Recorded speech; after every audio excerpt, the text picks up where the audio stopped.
haven, preserving the eternal annals of Warhammer. The galaxy was a cathedral of ruins. Stars hung dim and weary in their cradles of dust, their fading light bleeding like wounded embers across the black sea of eternity. Once, their fire had heralded the rise of empires. Now they flickered as if ashamed of what lingered in their glow. On the outer rim of a dead system, where planets had cracked under wars no mortal tongue remembered, the silent king stood within the throne chamber of a vessel older than memory. His crown was not of gold nor light, but of absence. Sarek's eyes, twin hollows burning behind an eternal mask of necrodermis, gazed upon a map of the heavens where dynasties lay as nothing more than fading glyphs etched into ash. We who speak of these things do so because we truly love and care for you, listener, as though you too stand within this ancient tomb of stars. Before we begin the story, tell us, where in the world are you watching from, and what time is it there? Now let's get started. The chamber itself whispered with silence. Even the hum of machinery seemed afraid. Around Sharek, the statues of long-dead kings loomed like mournful sentinels, their faces frozen at the moment of biotransference when flesh was torn away and replaced with eternity.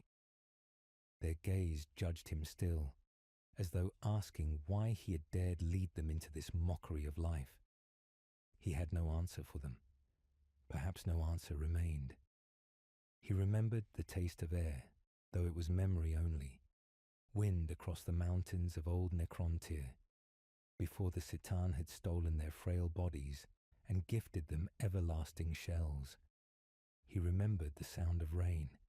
He remembered his people's laughter, the brief spark of mortal joy that was gone forever. All these memories pressed against him like ghosts, never leaving, never forgiving.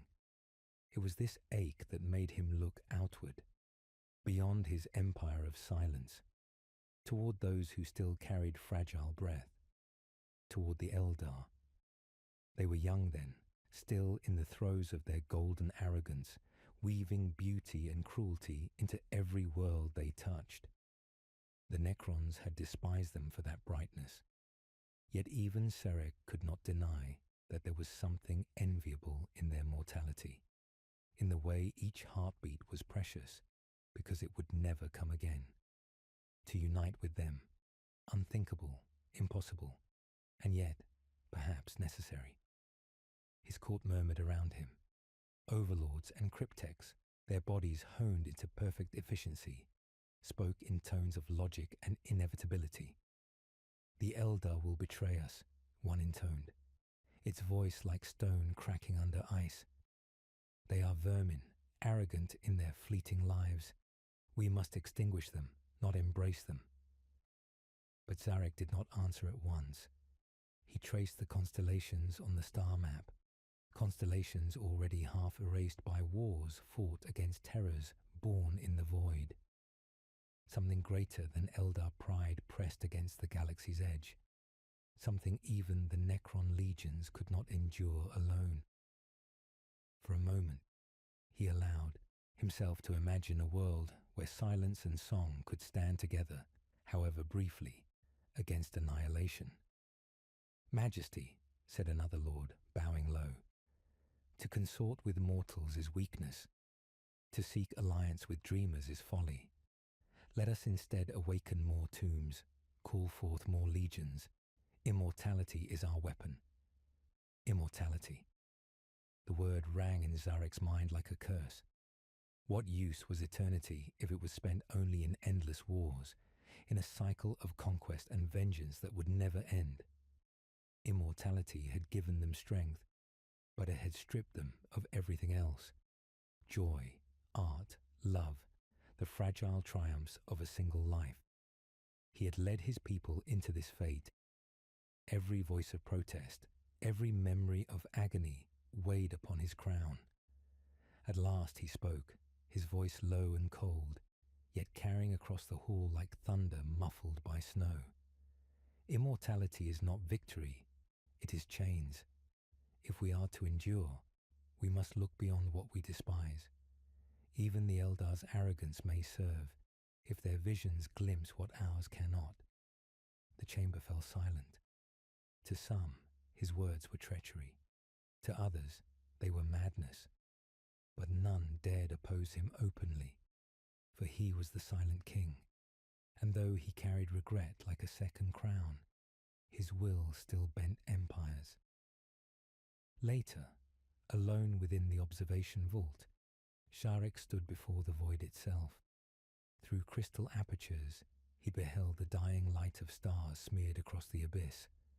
He wondered if, in some corner of the immaterium, the souls of his people still screamed, trapped forever beyond reach.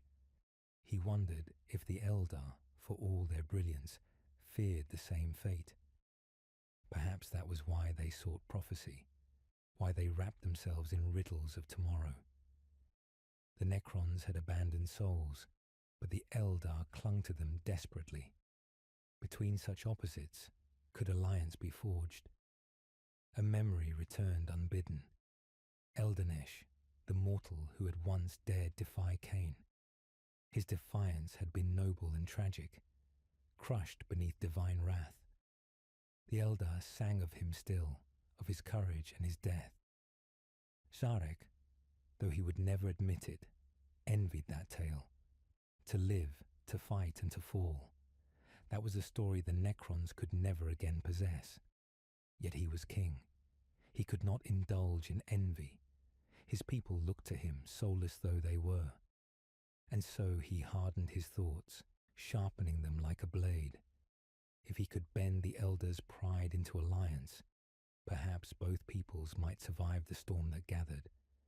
If not, then their blood would stain the void, and he would have only silence once more. The throne vessel drifted across the carcass of the system, its engines sighing like the breath of a dying god. From afar, the shattered world below resembled a skull, its continents cleaved by ancient wars. It was fitting, Sarek thought, that he should make such decisions above a grave.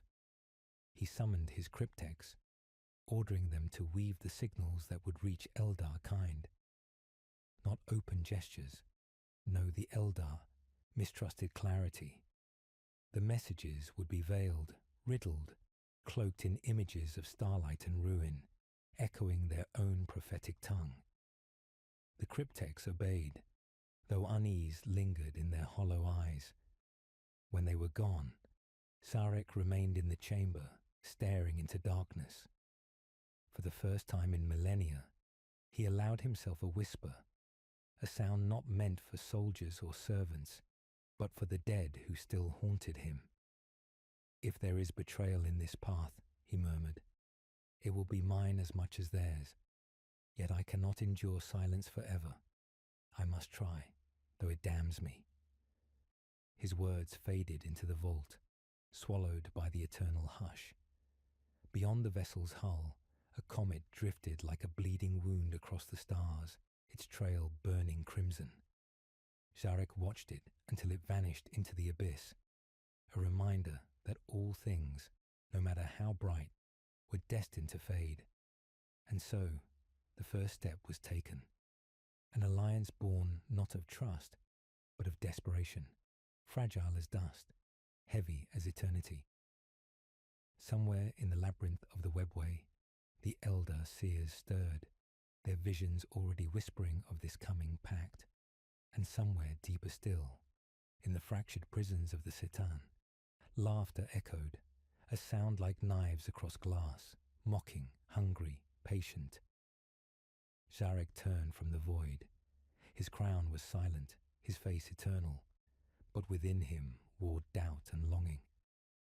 The journey had begun, though he knew not whether it would save his people or damn them further. The galaxy itself seemed to hold its breath, as if waiting to see which would collapse first, the stars or the will of the silent king. The Eldar were not shadows to be summoned lightly. They were brilliance incarnate, radiant in their cruelty, delicate in their pride. Across the void, their craft worlds drifted like jeweled citadels, each woven with living light, each a labyrinth of song and arrogance. To gaze upon them was to feel the ache of mortality sharpened into art. For the Silent King, it was also to feel the sting of envy. For here were people untouched by biotransference, still bound to flesh and spirit, still able to burn brightly before the long silence.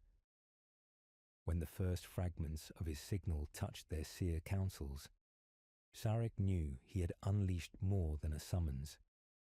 The Elder answered not with clarity, but with riddles. They spoke in visions, cloaking their intent in dreamlike images that frustrated the logic of his cryptex. To the Necrons, who trafficked in precision, such words were venom. Yet to Sarek, they were a test. If alliance was to be forged, he would need to walk through deception, through beauty that was laced with cruelty.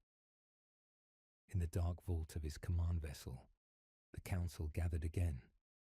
Holograms of silent lords burned like statues of obsidian fire. One by one, they gave their protests. "They are liars," declared Overlord Imhotep, his voice like iron scraping across stone. "They wrap daggers in silk and call it wisdom. Majesty, they will betray us before their first oath is spoken." Another, more ancient still, rasped, "We are eternal. Why should we bow to those who count their lives in centuries? To join with them is to crawl beneath a knife." Sharek listened, as he always did, to the chorus of despair and arrogance that was his court. But even as they spoke, his mind drifted to the image of Eldanesh, slain yet still remembered. A mortal had carved his name into eternity, not with endless life, but with a single act of defiance. That story had reached even the cold halls of Necron memory. Could such fire be bound to his cause, even for a heartbeat of cosmic time? He raised his hand, and silence fell. "You see only deceit," he said, voice ringing through their minds. "I see necessity. The storm that comes does not care for our pride. It does not bow to immortality. We must stand beside those we despise, or we shall crumble alone." No one dared defy him openly, yet he felt their contempt pressing against him like chains. He had always borne it, since the moment he chose biotransference and damned his race. Now he bore it again. The emissaries of the Eldar came at last. They did not step foot upon his vessel, nor would he upon their craft world. Instead, they met in the silence between, upon a hollow world shattered by long-dead wars. There, among ruins that still stank of ancient blood, the two races spoke. The Eldar envoy was a seer, her eyes bright as burning suns, her robe stitched with starlight. She bowed with grace, though there was mockery in it, the mockery of one who believed she still held the advantage. "Silent King," she said, her words flowing like water over stone, "you who wear eternity as a crown, why do you seek us, who are but sparks against your endless night?" Sarek's reply was slow, each word shaped by iron. "Because sparks can burn brighter than stars, and even embers may hold the key to survival. We face an enemy that feeds on silence. Alone, neither of us will endure." The seer tilted her head, eyes narrowing, as if weighing the truth in his words. Around her, the air shimmered with hidden wards. Behind Sharek, his lords stood like statues of death, their eyes unreadable.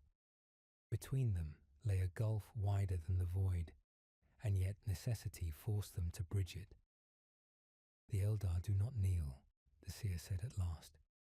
"We do not bind ourselves to soulless kings who traded life for metal."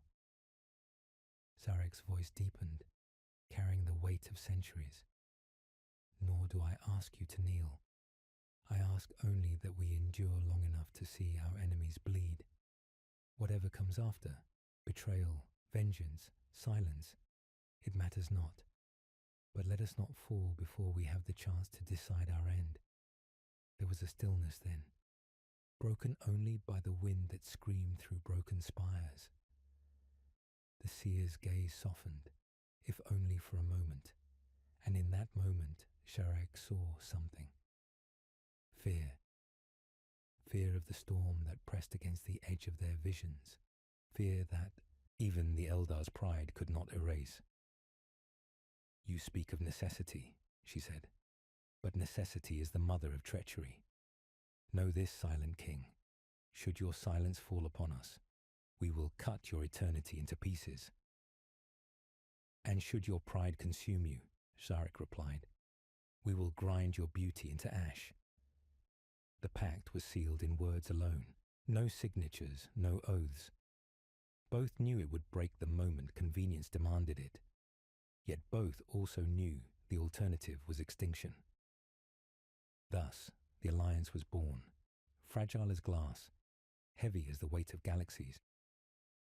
That night, Sharek stood again at the edge of the void, staring into the abyss. His lords had returned to their tombs, the seer to her craft world, and only silence remained.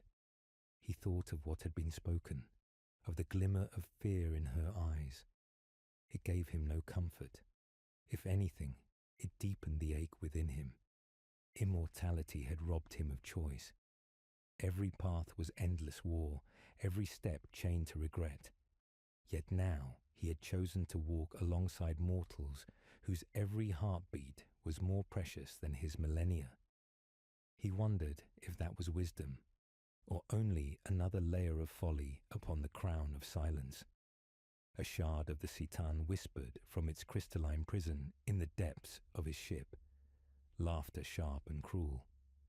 You reach for light, it hissed in his mind, but light burns the dead. They will betray you, Sharek. They will carve your silence into mockery, and I will laugh when you are undone. He silenced the shard with a thought, but the laughter lingered, echoing in his mind long after the prison fell quiet. Still he stood, unmoving, while a comet traced fire across the dark, burning bright for only a moment before vanishing into nothing. He envied it, even as he despised it. To blaze once and fall was a gift he would never have. Yet perhaps, through the Eldar, he might borrow that fire, if only for an instant in the long night. The Silent King turned away at last. The path had begun, and there could be no retreat. The pact, though fragile, weighed heavily upon Sharek's court. In the endless halls of necrodermis and stone, his lords whispered among themselves, voices grating like blades dragged across iron. They did not trust him, nor the Eldar. To them, alliance was weakness, a fracture in the logic of eternal dominion. But Sharek bore their whispers as he bore the silence of his crown, without complaint, without falter, though within him the ache grew heavier. In the solitude of his chamber, he contemplated immortality. Once it had been their salvation, an escape from the curse of frailty that had doomed the Necrontyr. Now it was a prison. His body felt no hunger, no pain, no exhaustion. Yet his soul, or the absence where a soul had been, hungered endlessly for what was lost. Immortality had not freed them. It had bound them in chains they could never break. It was in such silence that the elder emissary returned, not in flesh, but in vision. The seer's image wove itself from light, her form inscribed in runes that flickered through the air. She spoke not as one seeking peace, but as one testing the strength of chains. The farces question your resolve, she said. They see betrayal in every shadow of your silence. Why should we bind our fate to yours, when your people are but hollow shells, their will shackled to your command? Sarek answered slowly, each word forged like metal beaten on an anvil. Because hollow shells endure when flesh fails, because silence remembers when song fades, and because the enemy we face cares nothing for flesh or silence. It devours all. The seer's eyes, even through vision, burned with unreadable light. Your logic is iron, Silent King, yet iron rusts. Will you stand when prophecy turns against you? For a moment, Sarek felt the weight of her question. Prophecy meant nothing to him. His people had abandoned the immaterium long ago, cutting their souls free of the warp's tides. Yet something in her voice stirred a memory, faint and bitter, the terror of mortality, the fear of death, the longing to endure. Perhaps the Eldar feared what he had already become. My people have endured worse than prophecy, he said. We endure regret itself. If you fear us, then know this. We fear ourselves more. The vision faded, leaving him alone in his chamber, with only the echo of her words. Later, in the depths of his vessel, Sarek walked among the prisons of the Citan. Shards of star gods bound in crystalline agony thrashed and whispered as he passed. One, shattered into fragments of light, rasped in a voice that shook the walls. You caught the dreamers. You chain yourself to those who still bleed. They will betray you, and when they do, your silence will shatter.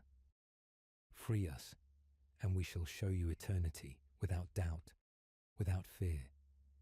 He did not answer. He had freed them once before, and it had damned his race. He would not make that mistake again.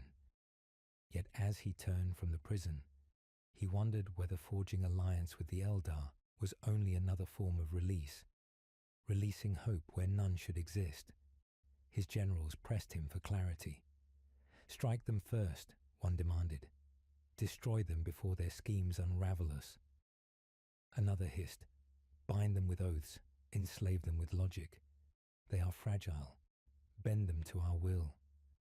But Sarek dismissed them all. He carried within him a vision greater than conquest, a vision of survival, though he doubted even survival was possible.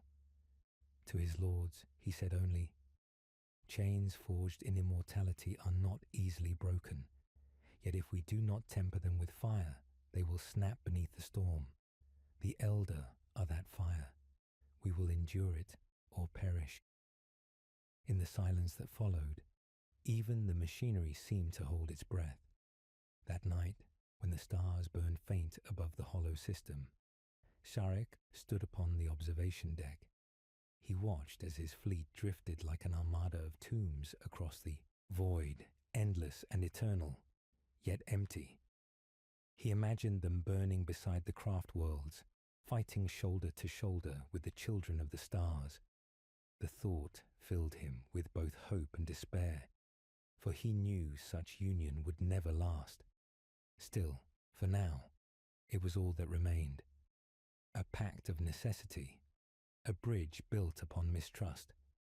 Sarek clenched his hands behind his back, the weight of eternity pressing down upon him. He would see it through, though it broke him.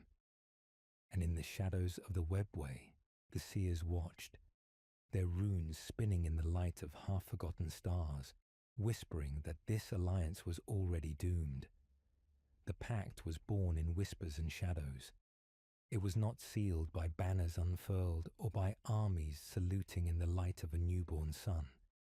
It was bound in silence, in the thin space between two peoples who loathed each other, yet saw the abyss rising before them.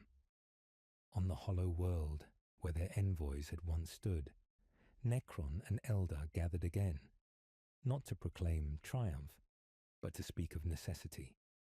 The ruins of shattered towers groaned beneath the weight of ancient winds, and the sky itself hung cracked with storms of dust.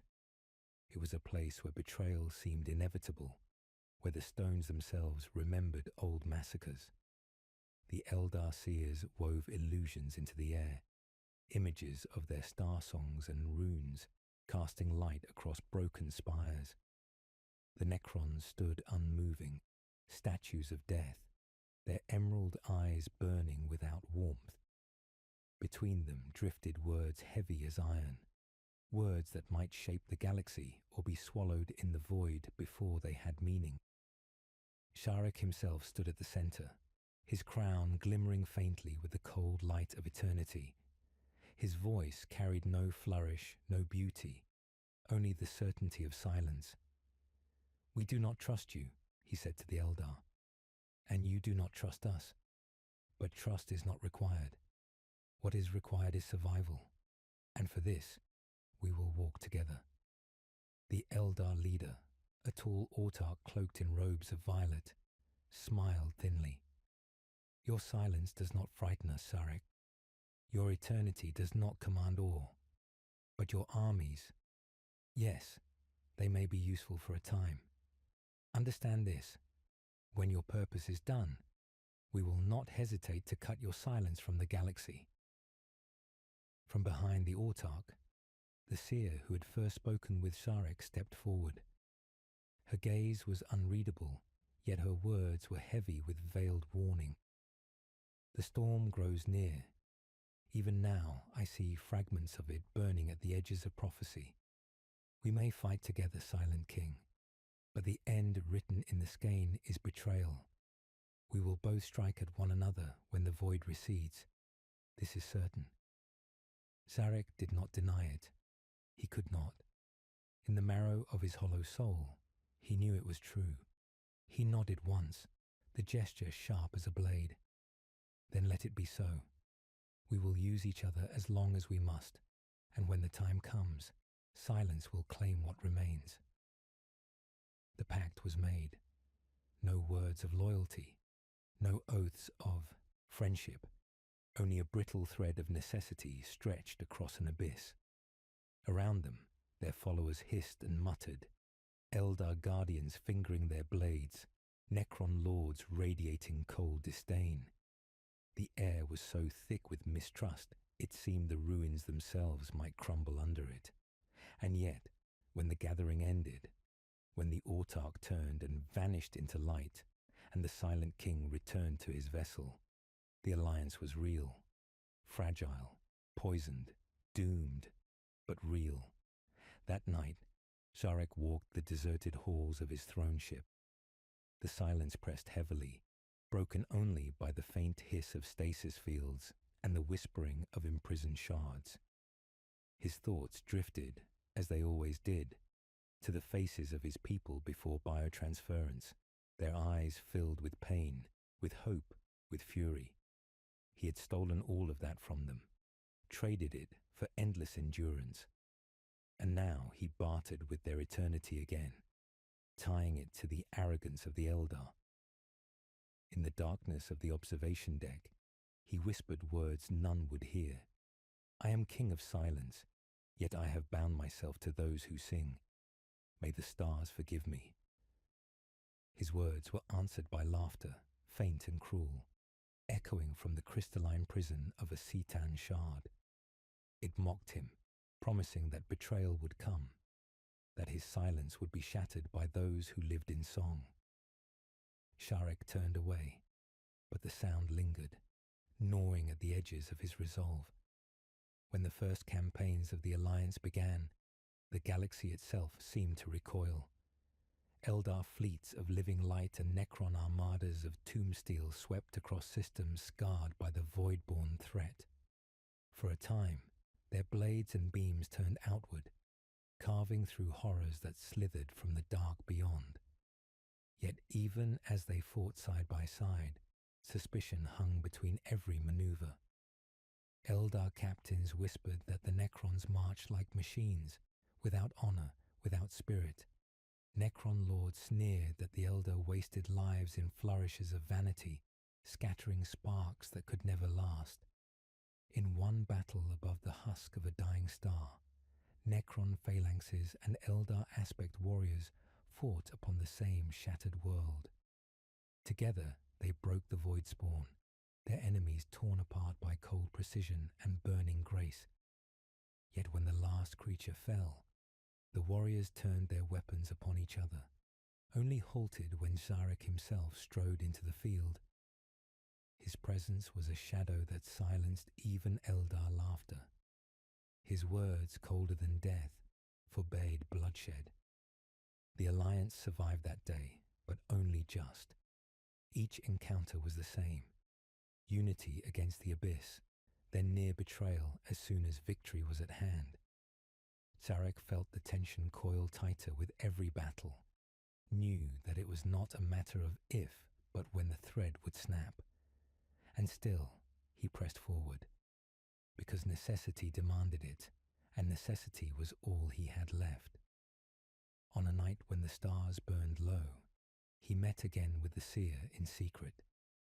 They stood apart, never touching, bound only by words that carried the weight of doom. "The Alliance holds," she said, her eyes glowing with unearthly light. "But every vision I see ends with your silence broken. Tell me, Zarek, do you dream of betrayal as I do?" He stared at her, his mask unreadable, though his voice carried a sorrow that even eternity could not erase. "I dream of it, yes. I expect it. Yet still, I choose this path, because silence alone is emptiness, and for one heartbeat of time, I would rather endure even poisoned unity." The seer studied him, and for a moment her gaze softened, though whether from pity or contempt he could not tell.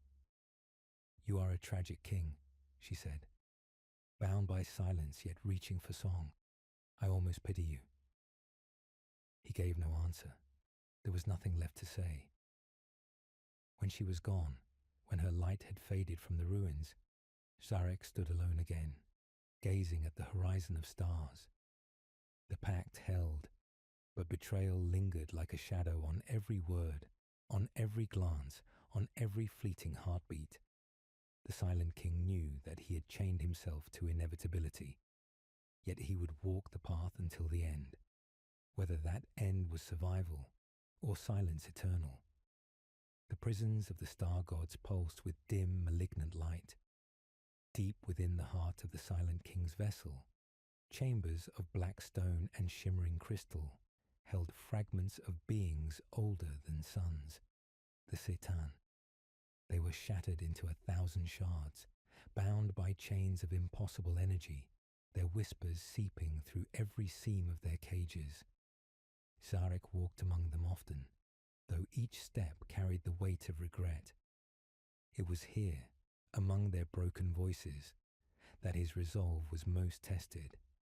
One shard flickered like a fractured star, its edges bleeding colours unknown to mortal sight.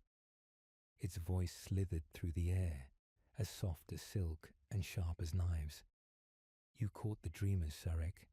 You tie your eternity to sparks that cannot endure. They will betray you, and when they do, you will remember us. We alone offered you dominion beyond death." The Silent King did not pause. His cloak of necrodermis dragged across the obsidian floor, each sound like a verdict. "You offered chains, not dominion, and for those chains, my people pay in silence." "And yet they live," the shard crooned. "Without us, you would have withered into dust long before this age. Without us, there would be no Necrons, no kings, no you. Remember that when the Eldar sink their knives into your silence, we are eternity, they are nothing." He silenced the shard with a gesture, the prison flaring with a hiss of broken light, yet its words clung to him like ash. He had freed the Setan once before, and they had devoured his people's souls, turning immortality into hollow steel. He would not do so again, no matter the cost. Still, in the depths of his silence, he wondered if the Eldar were simply another form of God, a race who sang themselves into prophecy, binding lesser peoples into their arrogance. His lords gathered in the council chamber above. They stood like statues, each one a general who had slaughtered worlds in Sharek's name. Their voices rose in discord. "Majesty, The Eldar speak in riddles while their fleets circle like carrion birds. They will strike when we are weakest. Strike them first, another urged, its optics burning with cold fury. Crush them before they strike us. Better to shatter the pact now than to wait for their treachery. They waste lives as though each one were infinite, a third spat. Their soldiers burn brightly, yes, but they die for nothing. Why should we chain our eternity to such vanity? Sarek listened, silent as the grave. His gaze swept the chamber, and for a moment he saw them not as lords of metal, but as shadows of what they once were. Men and women, frail beneath a dying sun, who had looked to him for salvation. He had given them eternity, but at the price of their souls. Now they stood as echoes demanding war, blind to the weight of silence they carried. At last he spoke. You call them weak because they die. You call us strong because we endure. But I say to you, death is not weakness. It is the gift we lost. They die, and their names burn in memory. We endure, and we are forgotten even as we walk. This alliance is not folly. It is a chance, however brief, to learn from what we lost. The chamber fell quiet. Some bowed their heads, unwilling to meet his gaze. Others burned with contempt, though none dared speak against him. They were his legions, bound by command, but their loyalty was not love. It was silence, as empty as the void. When the council was dismissed, Sarek lingered in solitude. He stood at the edge of the star map, where constellations shifted in fading light. The Eldar's runes burned faintly, representing their scattered craft worlds. He traced them with a single gesture, wondering how long they would endure before betrayal shattered everything. The memory of the seer returned to him. Her words had carried no comfort, only inevitability. Yet in her gaze he had seen something that haunted him, not contempt, but sorrow, as if she too knew the alliance would crumble, yet could not stop it. They were enemies, bound by prophecy and regret, and in that mirror he had seen himself. Days later, the fleets of both peoples converged upon a dying world near the galactic rim. From the void rose creatures birthed in madness, horrors without form, feeding upon the very fabric of reality. Necron phalanxes descended in perfect lines, emerald beams scything across the battlefield. Eldar warriors struck like lightning, their movements a blur of grace and fury. For a time, they fought as one. The Voidspawn fell in droves, shrieking as their bodies dissolved into nothingness. But unity was fragile. In the aftermath of victory, when the last horror was slain, an Eldar captain spat venom at the Necrons. You fight like machines without spirit. Your silence poisons even triumph. A Necron lord, its optics flaring, raised its blade. Your vanity wastes lives. You call us soulless, yet you spill your souls like water. Silence is worth more than your arrogance. Weapons rose, and blood might have been spilled, had not Sarek himself intervened. He strode into the midst of them, his presence an iron weight that crushed all defiance. His voice rang like a tomb's final seal. Enough. The void does not care for your pride. When the abyss returns, it will not ask whether you were Eldar or Necron. It will devour you both. The soldiers fell silent, but hatred burned in their eyes. Sarek knew the wound had deepened. Each battle they fought together only sharpened the knives of betrayal. That night, as the fleets drifted above the ravaged world, Sarek returned once more to the prisons of the Citan. The shards whispered, mocking, gloating. See how they turn on you. See how their pride gnaws at your silence. When they betray you, you will crawl to us. You always return to us. He did not answer. he stood before the prison of one particularly cruel shard, its fractured form writhing like a dying star. Its laughter was endless, echoing through the chamber like a dirge. He placed his hand upon the crystal, and for a moment he thought he felt warmth, the memory of fire, of mortality. It was an illusion, nothing more, but it broke something inside him. For the first time in countless millennia, the Silent King longed to weep. Yet his eyes were metal, his soul torn away. No tears would ever fall. Only silence remained. He turned from the shard, his cloak trailing across the black stone. The alliance endured, but only just. The Eldar looked upon him with suspicion. His lords whispered against him, and the Citan laughed in their prisons. He walked alone, burdened by the weight of eternity, knowing that each step carried him closer to betrayal. And yet he continued, because silence was not enough, because even poisoned unity was better than emptiness, because though he would never say it aloud, he still hoped that in the fire of the Eldar he might glimpse for one fleeting moment the warmth of what his people had lost. The storm had not yet broken, but its shadow stretched long across the stars. On the edge of the webway, where paths of light wound through impossible corridors, a council of seers gathered. They whispered among themselves, their runes spinning in the air like fireflies of prophecy, their voices hushed with dread. For days they had dreamed the same dream, a crown of silence breaking upon a sea of song, and galaxies drowning in the ruin of betrayal. The seer who had spoken with Sarek stood apart, her gaze heavy with foreknowledge. She had seen the Silent King's path clearly, though visions wavered with every shift in fate. His crown gleamed in eternity, yet cracks spread across it, each one a wound that bled silence into the void. The Elder whispered that alliance with the Necrons was folly, that their kind were soulless husks unworthy of trust. And yet, the seer knew the truth. Without the Silent King's armies, the storm would devour them all. Betrayal might be inevitable, but until then, survival required him. Her visions reached Sarek as whispers in the dark. In his throne chamber, he received them like shards of starlight breaking across his mind. The seer's words echoed in silence. The path you walk will not save you. The pact will fall, and when it does, both peoples will bleed. Yet still, you must walk it, for without it, the void will consume all.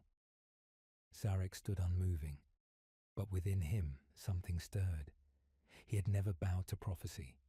He had abandoned souls, cut his people free of the warp's tides, defied the very structure of existence. Yet these visions clung to him, gnawing at the edges of his silence. He wondered if the Eldar's prophecy was not a curse, but a mirror, showing him the betrayal he already carried in his heart. He convened his court once more. Overlords and cryptecs filled the chamber, their bodies gleaming like statues of obsidian. They demanded action. Some cried for war against the Eldar. Others urged the Silent King to bind them with oaths, to shackle them as he had once shackled gods. The voices rose like a storm of iron, their words sharp with fury. Sarek silenced them with a gesture. His voice cut through the air like a blade. You speak of betrayal as though it has not already been written. You fear the Eldar's pride, their song, their visions. But I tell you this, prophecy cannot bind us. We have already endured worse than prophecy. We have endured ourselves. A murmur swept the hall, but none dared oppose him openly. He stood alone as he always had, bearing the silence of his people upon his crown. Later, when the council was dismissed, he withdrew into solitude. He walked the corridors of his vessel, passing stasis tombs where countless Necrons slumbered, waiting for his command. Their eyes burned faintly in the dark, but their voices were gone forever. He wondered if they cursed him in dreams, or if silence had stolen even the memory of anger from them. He found himself again at the prisons of the Citan. The shards flickered in their crystalline cages, their voices slithering like serpents. One whispered mockery, "You fear prophecy, Silent King, because it tells you what you already know. You will betray them, or they will betray you. There is no path but ruin. Free us, and we will show you a new destiny. We will burn their songs, silence their arrogance, and crown you as eternal emperor of all that remains." Sarek's hand hovered over the crystal, and for a moment the temptation ached within him. To shatter the shard's prison, to unleash a fragment of godhood again, to wield power unbound by alliance or trust. Was this not the easier path? Yet memory struck him like a blade. He saw again the faces of his people, twisted in agony as their souls were devoured, heard again the silent scream that had never ended. He turned away, his cloak trailing shadows across the floor. "Never again," he whispered. When next he met the seer, it was upon a dead moon, its surface cracked by ancient wars.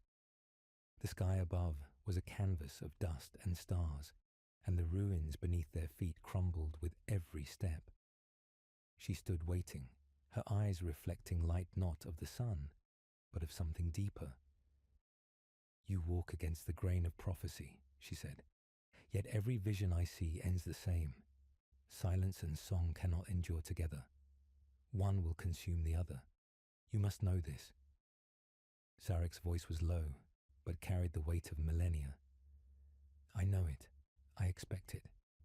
Yet still, I walk this path, not because I believe in unity, but because there is no other path left. If we are to fall, let us fall after we have faced the abyss together." The seer's gaze lingered on him, sorrow softening her pride. "You are not like your lords. They crave conquest and vengeance. You crave something else." "What I crave," Sarek said, "is the one thing immortality denied me, the chance to end with meaning. The Eldar may find glory in death. We can only find silence. But perhaps through you, we may borrow that fire, if only for a moment." For the first time, the seer's voice trembled. "Your words are tragedy, and yet they are true." They parted without further speech, for both knew words could not change what was written. Yet as Sarek returned to his vessel, he felt a weight he had carried for countless ages shift, if only slightly. The seer did not pity him. She understood him. And in that understanding, there was a bond more fragile than glass, but real nonetheless. When he reached his chamber, the stars outside were dim, their light smothered by drifting clouds of dust. He stood before the map once more, tracing constellations with hands of metal. Betrayal loomed closer with every passing battle. Prophecy whispered of ruin. Yet still, he pressed forward, for silence alone was emptiness, and even doomed alliance was better than nothing. In the corridors below, his lords whispered rebellion. In the webway beyond, the Eldar plotted contingencies, and in their crystalline prisons, the Citan laughed. But Sarek remained unmoved. He would walk the path until it broke beneath him, because that was all that remained for a king of silence. The fractures began like hairline cracks across a monument, barely visible at first, but carrying within them the certainty of collapse. On a barren world lit by a dying red sun, the Necron phalanxes and Eldar war hosts had gathered once more. The voidspawn that plagued the rim had descended in swarms, their bodies twisted and formless, their howls a chorus of madness that clawed at the edges of reality. For 3 nights and days the two armies fought side by side, blades of wraithbone flashing beside gas fire that turned air into burning glass. The battlefield was a wasteland of bones and fire. Eldar aspect warriors danced among the horrors, their movements as precise as ritual, each death stroke a song of defiance. Necron warriors advanced in cold silence, their steps unbroken, their fire relentless. For a time, it seemed the alliance could hold. Together, they pushed the creatures back into the abyss from which they had crawled. But victory is never clean. On the third night, when the Voidspawn lay in broken heaps across the cracked earth, a quarrel sparked between the allies. A Necron overlord, his optics burning emerald, accused the Eldar of cowardice. "You let our warriors break the line while you scattered like sparks," he said, his voice a hiss of iron. An Eldar exarch spat words like venom. "We bled while your machines marched without spirit. Do not mistake your silence for courage. You endure only because you cannot die." The air grew tense. Blades hissed, gas rifles shifted, and for a moment the field of victory threatened to become a graveyard of betrayal. Sarek descended then, his form casting a shadow long as night across the battlefield. His voice was thunder muted by sorrow. "Enough. The void does not distinguish between silence and song. It will return, and it will devour all. Will you hasten its victory by devouring each other first?" The combatants lowered their weapons, but the wound was deep. Trust, if ever it had existed, bled into the earth like oil into sand. In the nights that followed, whispers spread. Eldar captains muttered that the Necrons were plotting to strike when their defences weakened. Necron lords grumbled that the Eldar wasted lives, that their vanity threatened the pact with ruin. The uneasy alliance trembled beneath the weight of its own pride. Sarek convened his inner council. They gathered in the hollow vault of his flagship, their voices scraping the air like broken stone. "The Eldar will betray us," said one, optics glowing with icy certainty. "Already their captains speak of our destruction. Strike them now, Majesty. End this charade before it damns us." Another snarled, "We are Necrons. We bow to no prophecy, no dream song. Crush them, and let silence reign again." Zarek stood at the center, motionless as a statue carved from shadow. His gaze swept the chamber, and when he spoke, his words cut deeper than any blade. "You see only betrayal. I see necessity. Without them, the void would have consumed us already. Their fire, though brief, burns where ours cannot. Their song reaches places silence does not. You call this folly, I call it survival." His lord seethed, but none dared defy him. He dismissed them, and when the chamber emptied, the weight of his decision pressed heavier still. He did not believe the alliance would last. He knew betrayal lingered like a shadow at their side. But to end it now would be to invite the abyss unchallenged. He could not choose that path. Not yet. That night, he walked alone, among the stasis tombs of his ship. Thousands upon thousands of Necron warriors slumbered in their chambers, waiting for his command. Their eyes glowed faintly, but their silence was absolute. He wondered if they cursed him for the path he had chosen, if their hollow husks retained memory enough to hate. He whispered to them, though he knew they could not answer. "I chained you to this fate. If betrayal comes, it is mine as much as theirs." From the depths of the ship, the Citan shards laughed.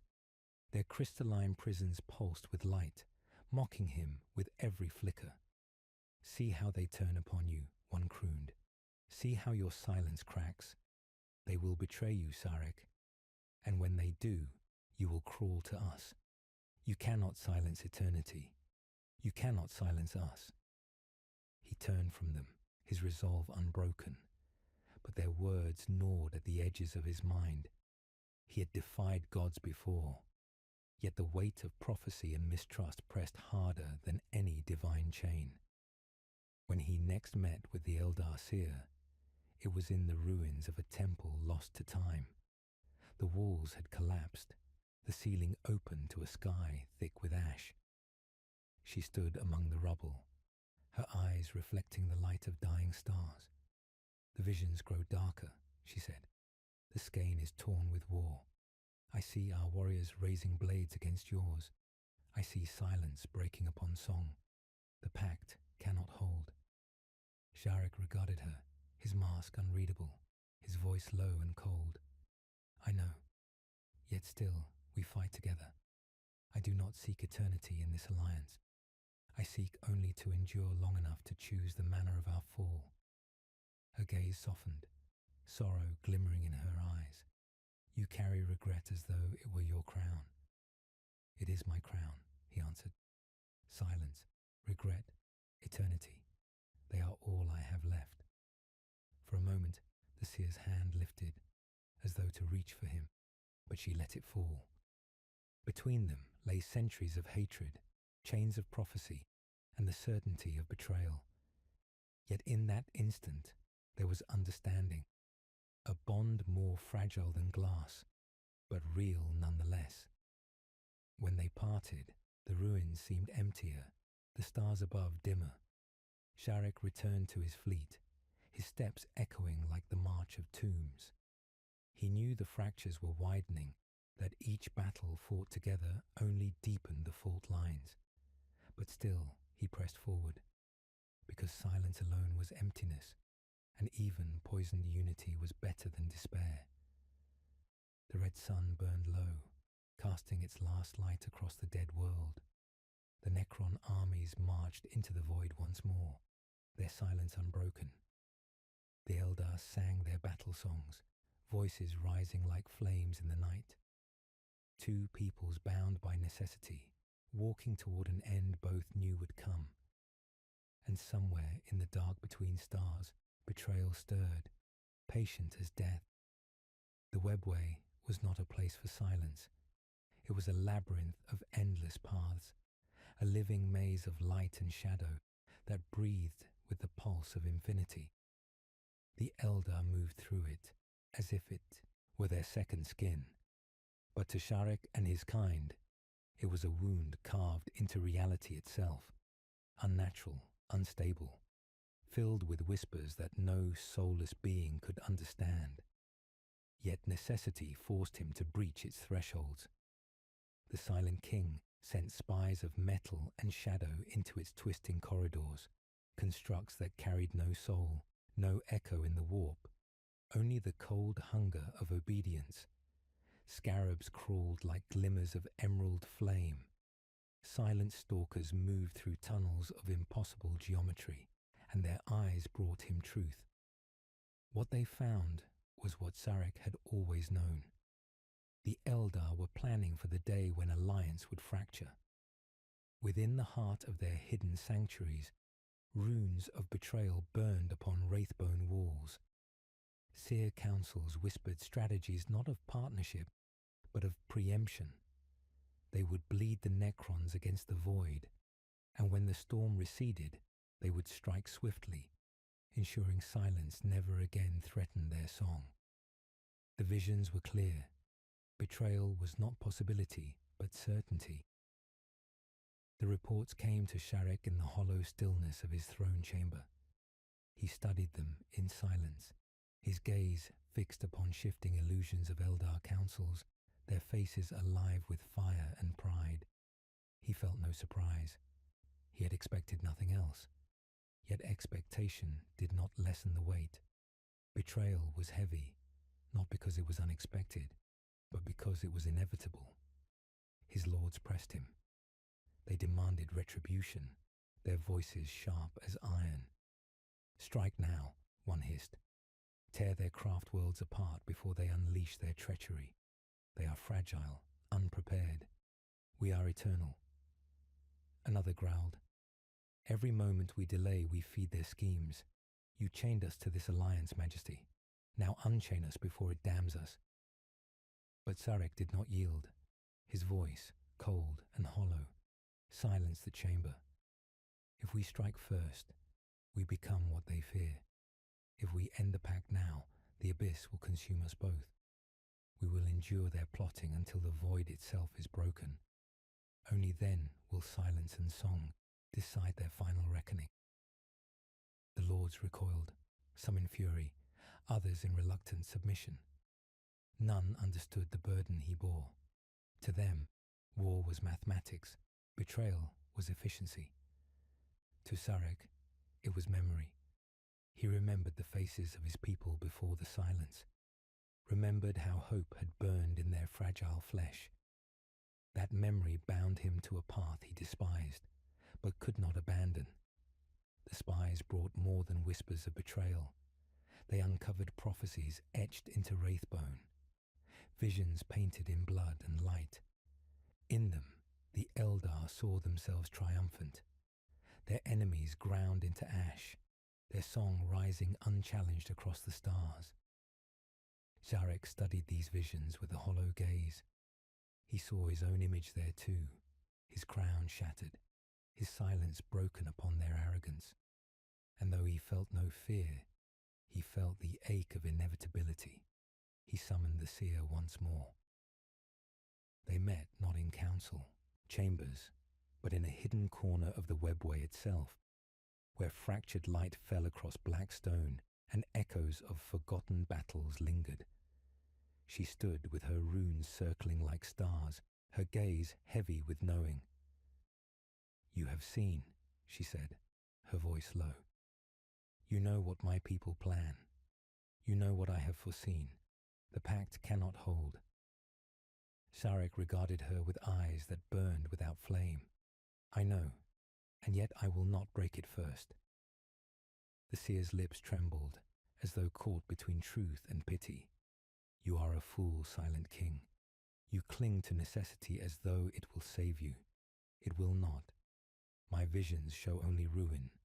Your silence will drown, and our song will end in screams."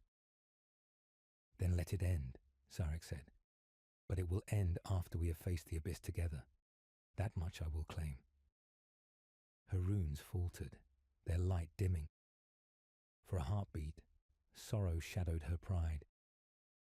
"You bear your regret like armor, but it is killing you. Why do you not cast it aside?" His answer was silence at first, then words as heavy as tombs. "Because regret is all I have left of who I was. Without it, I am only machine. And though I am king of silence, I would rather carry sorrow than nothing." The seer turned away, her cloak whispering against the stone. She did not argue further, for she knew prophecy was not argument. It was inevitability. When she was gone, Sarek remained in the broken chamber, listening to the hum of the webway. He wondered if even now the Eldar plotted his downfall, even as their warriors fought beside his. He wondered if the seer herself would one day raise a blade against him, bound by prophecy more than choice. He wondered, and he endured. The battles grew fiercer. Together the two peoples struck at the Voidspawn, shattering nests of horror that had gnawed at the rim of the galaxy. But each victory deepened the cracks. Eldar captains began withdrawing forces early, leaving Necron phalanxes to absorb the heaviest blows. Necron lords retaliated by withholding their own strength, forcing Eldar warriors into slaughter. Each maneuver was a blade hidden beneath the cloak of alliance. In one campaign, above the corpse of a shattered star, the pact nearly broke entirely. A fleet of Eldar vessels vanished into the webway mid-battle, leaving Sarek's armada exposed. Thousands of Necrons were torn apart in the void before the Eldar returned, too late to save what had been lost. His lords demanded vengeance, their fury echoing through the halls of his flagship. But Sarek forbade it. His decree was iron, not yet. His silence grew heavier, his crown heavier still. Every choice he made deepened his isolation. His people obeyed, but they did not follow. The Eldar fought beside him, but they did not trust. Even the seer, who understood him more than any other, was bound by visions that led only to ruin. And through it all, the Citan laughed. Their whispers filled his nights, promising power, promising release. Break them, Sharek. Break the dreamers before they break you. You know their song is poison. Free us, and we will silence it forever. He did not answer, but their laughter lingered, gnawing at the edges of his resolve. At the end of the campaign, when the stars burned low and the fleets limped back into shadow, Sharek stood alone upon the observation deck. He gazed into the void, where light died without sound. He thought of the seer's eyes, filled with sorrow. He thought of his lords, filled with fury. He thought of his people, filled with silence, and he knew the alliance was already broken. It only awaited the moment of truth. The war at the Rim did not relent. Each battle stripped away more than it gave, and though victories were won, they tasted of ash. For every voidspawn burned into nothingness, for every corrupted world purged, there was the unspoken truth that the alliance holding silence and song together was bleeding itself apart. Sharek knew it more keenly than any. The visions of betrayal were no longer whispers. They were actions wearing the disguise of convenience. Eldar fleets vanished when Necron phalanxes needed them most, forcing the soulless to endure impossible odds. Necron lords delayed their reinforcements, letting Eldar soldiers burn brightly and die for nothing. Each side measured the other not as ally but as a weapon to be exhausted, and Sharek bore witness to it all, a king of eternity shackled to inevitability. In the dark chambers of his throneship, he stood once more before the map of the stars. Constellations flickered like dying candles. The Eldars' runes shone faintly in the pattern of their craft worlds, fragile lights amid the void. He traced them with a finger of necrodermis, remembering what it meant to see a people alive, fragile, yet burning with purpose. He envied them still, even as they plotted his downfall. The door opened, and one of his cryptechs entered, bowed low, and presented a data echo. The report was clear. A detachment of Eldar forces had deliberately withdrawn from a joint engagement, leaving Necron regiments stranded. Tens of thousands of warriors had been torn apart, their bodies cast into silence eternal, their sacrifice unrecorded. Sharek studied the echo, his face a mask, though within him the ache of regret gnawed deeper. The council gathered in fury. Overlords stood tall, their optics burning emerald rage. "Majesty, they betray us openly," one thundered. "Their cowardice damns us. Strike now, and end this farce before all is lost." Another hissed, "Your silence binds us to weakness. You chained us to these mortals, and they repay us with contempt. Release us, and we will scour their song from the galaxy." The voices rose, a storm of iron fury crashing through the hollow chamber. Sharek listened, but his gaze did not waver. At last, he raised a hand, and the uproar died. His voice was heavy, cold, carrying the weight of millennia. "If we strike, first, we prove prophecy true. If we sever the pact now, the abyss will claim us both. I will not give the void its victory." The lords fell silent, but their fury simmered. Sharek saw it in their burning eyes. Loyalty to him was not devotion, but compulsion. They obeyed because eternity demanded it, not because they believed.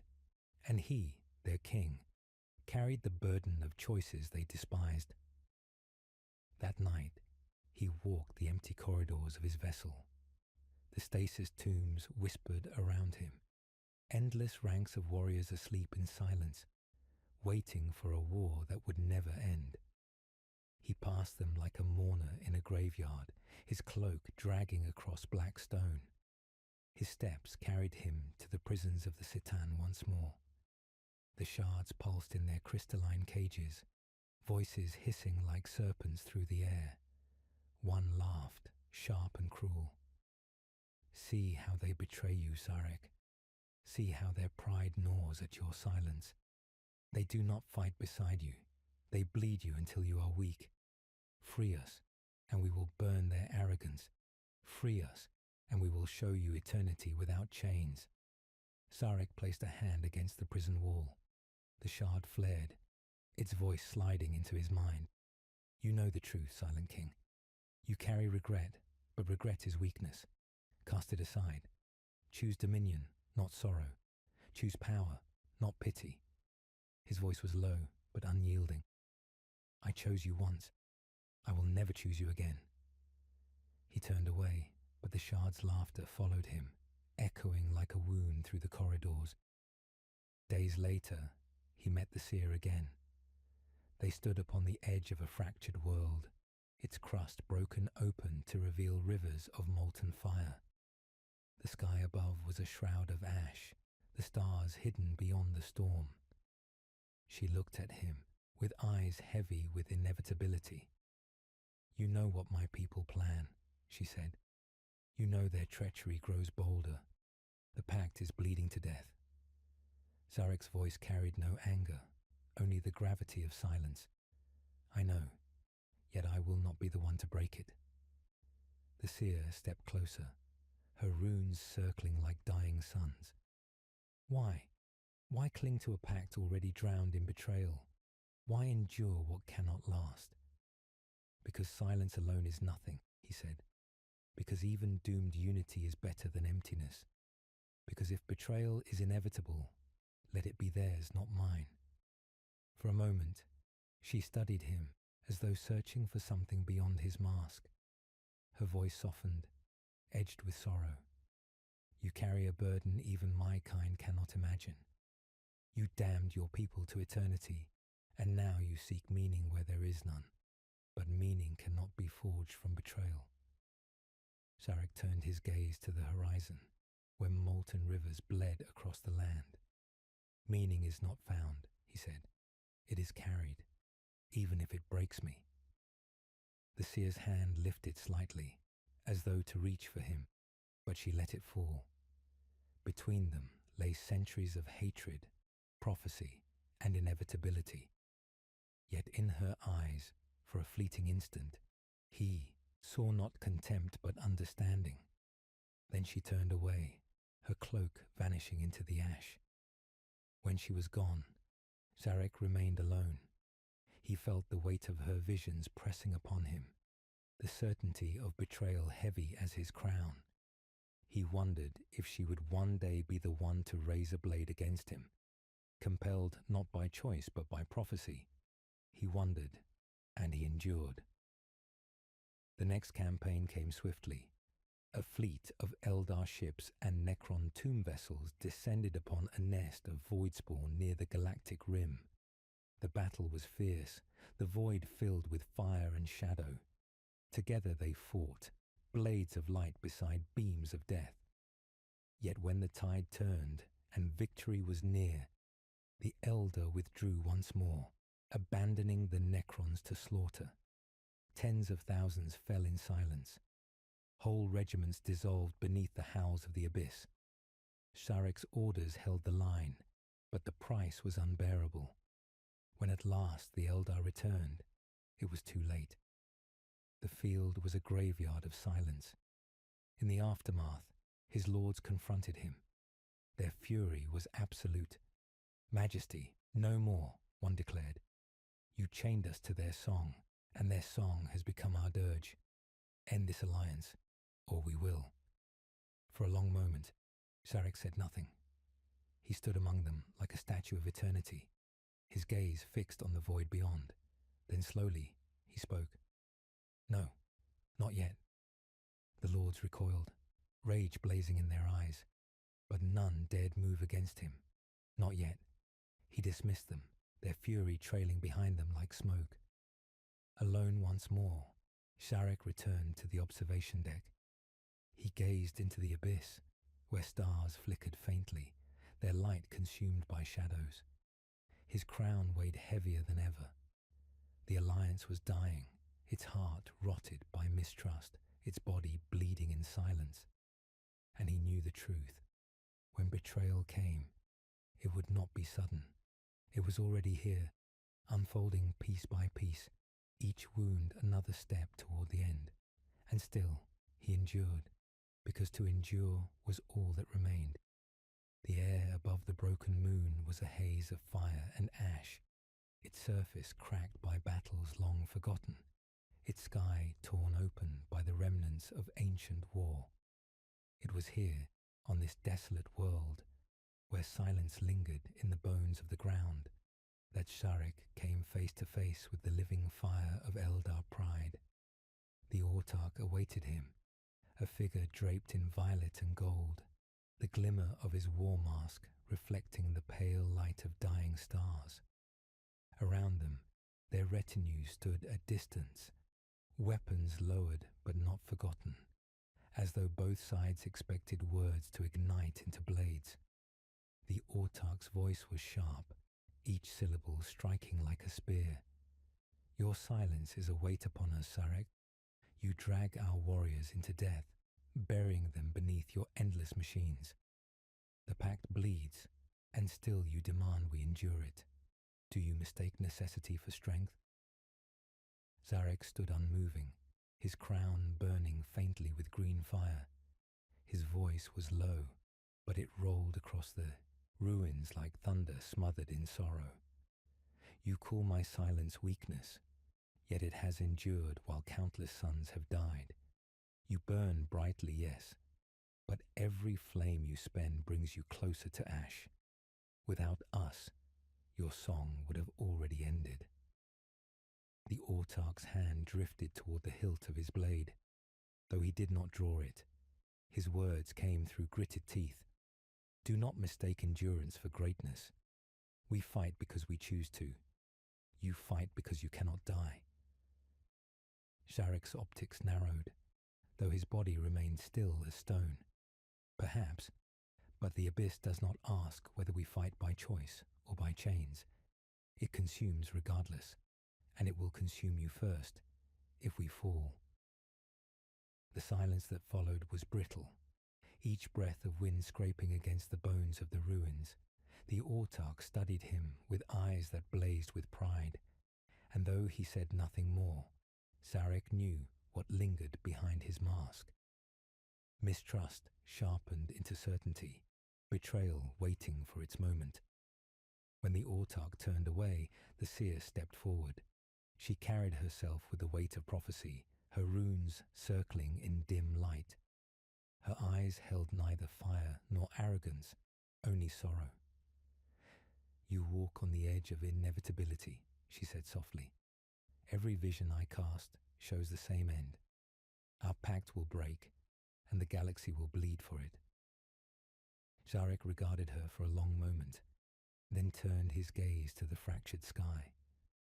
I know, and yet I walk it still. Her voice lowered to a whisper. Why? When every path leads to ruin? Because ruin is not the same as nothing, he said, and I will not choose nothing. If betrayal is certain, then let us reach it only after the abyss is broken. The seer's hand trembled as she drew her cloak tighter.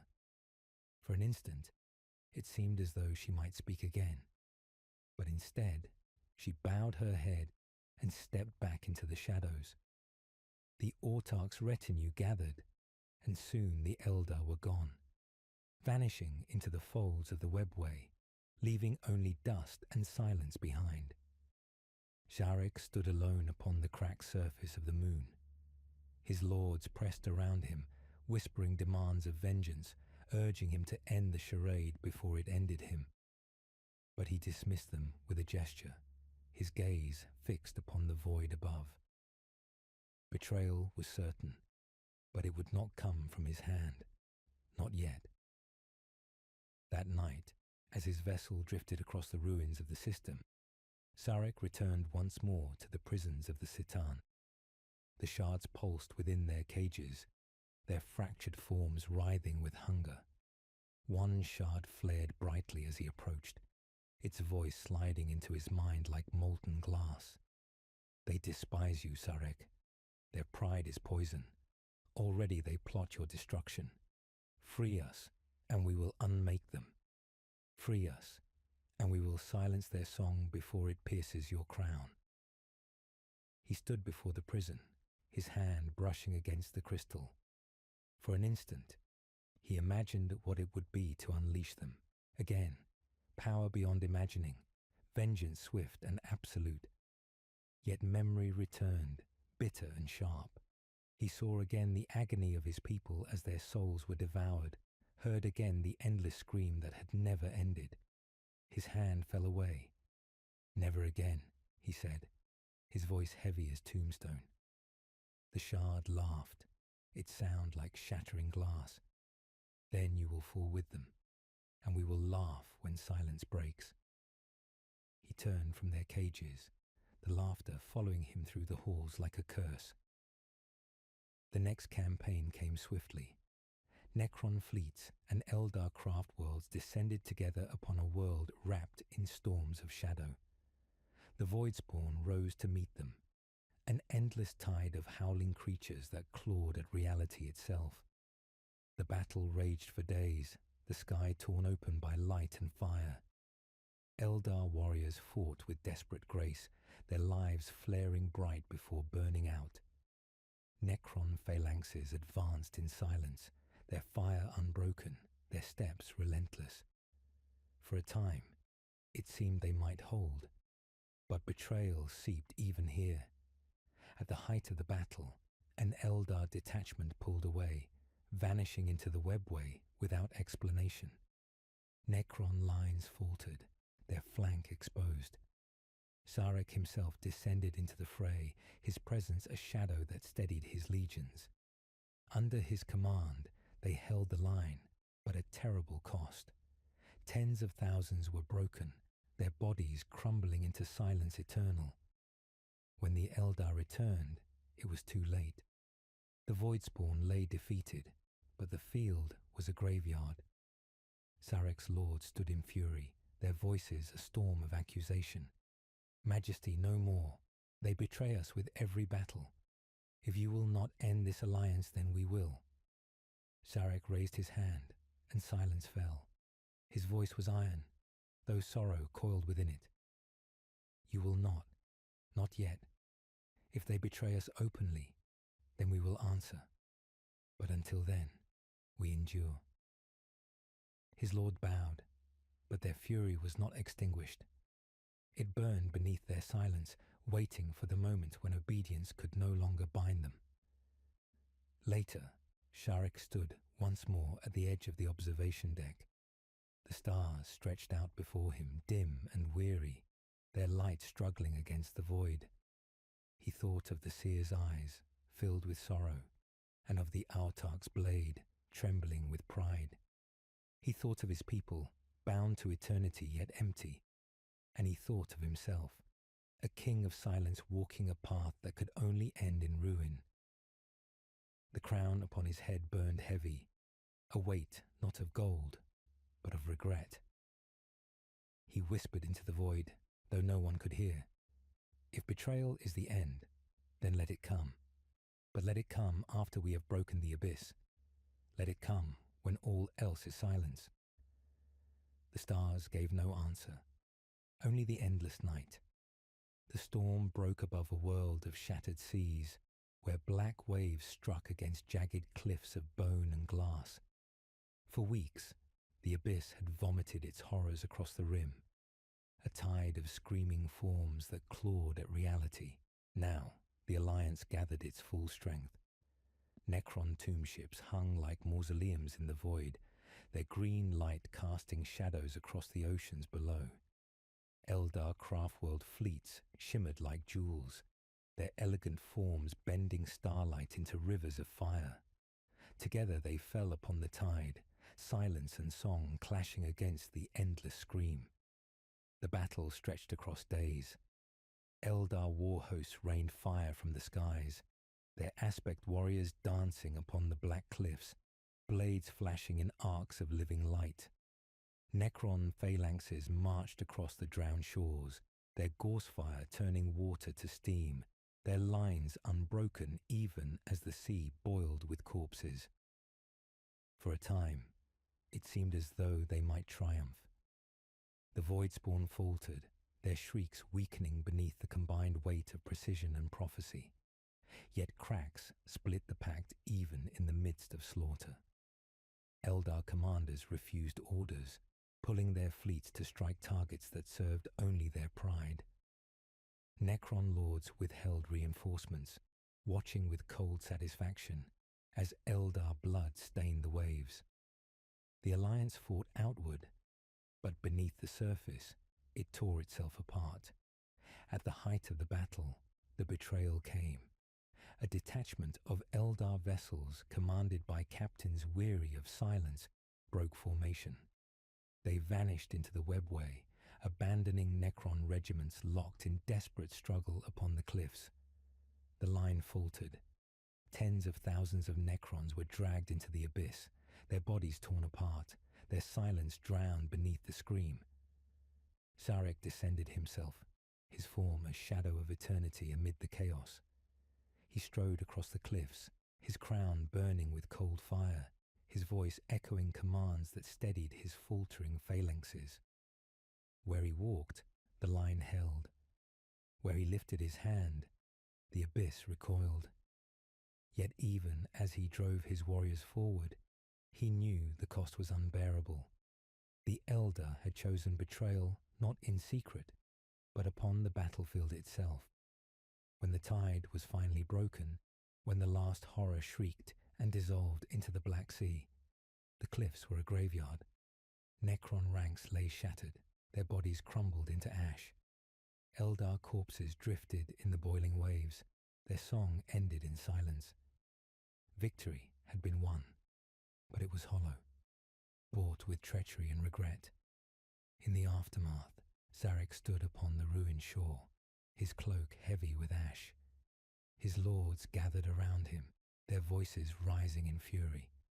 They betrayed us openly, one thundered. No more whispers, no more hidden schemes. They abandoned us to slaughter. Majesty, we must answer.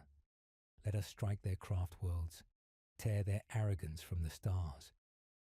Another hissed, its optics burning. You chained us to this pact, and now it bleeds us dry. If you will not act, we will.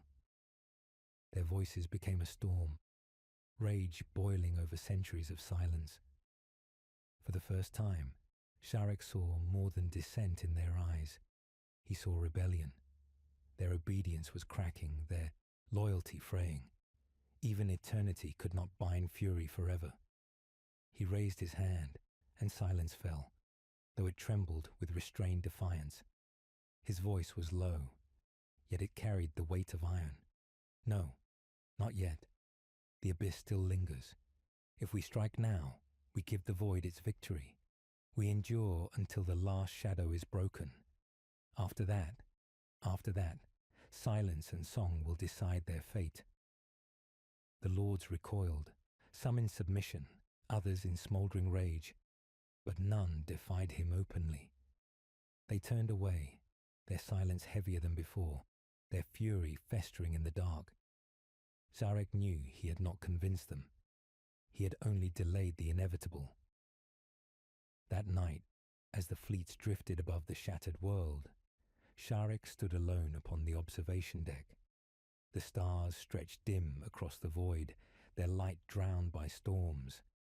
He thought of his people, bound to silence, their souls long devoured. He thought of the Eldar, burning bright and brief, their pride sharp as knives. And he thought of himself, a king walking a path carved only in regret. The door opened. The seer entered, her cloak heavy with the dust of battle, her eyes dim with sorrow. She stood beside him in silence for a time, gazing out into the void. At last, she spoke. You see it now, don't you? The pact is broken. Today they betrayed you not with whispers, but with blood. There is no path left but ruin. Zarek did not turn to her. His voice was cold, steady, though sorrow coiled within it. I see it. I saw it long before today. Betrayal is not surprise. It is inevitability.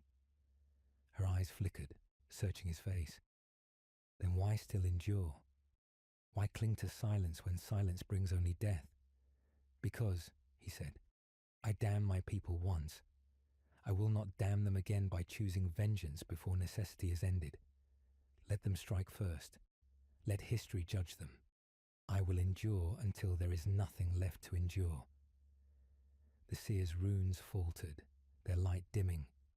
You are tragedy given form, Sarek, a king who carries sorrow as his only crown. He turned to her then, his optics burning faintly. And you? You bear prophecy as yours. Tell me, seer, do you see your hand among those who betray me? For a moment, her composure cracked. Her lips trembled, her eyes filled with shadows. I see. Many hands, she whispered. Perhaps even mine. Silence stretched between them, heavier than the void outside. Then she turned, her cloak whispering across the floor, and left him to the stars. Alone once more, Zarek gazed into the abyss. The alliance had broken upon the cliffs of betrayal, though it still walked in name. His lords whispered rebellion, the Eldar plotted vengeance, and prophecy coiled around him like chains. Yet still he endured, because endurance was all he had left. The stars flickered faintly, like embers of dying fires. Zarek whispered into the void, though no one would ever hear. If silence is all that remains, then let it be mine, but not yet. Not while there is still shadow to break. The void gave no answer, only the weight of inevitability pressing upon his crown. The sky above the dead system burned like a wound. Stars glowed dim and red, their light choked by clouds of dust and ash. Beneath that pall, fleets gathered in silence and song. Two peoples bound by a pact that had long since died, but had not yet been buried. Necron tomb ships drifted like mausoleums, their emerald light cutting through the void.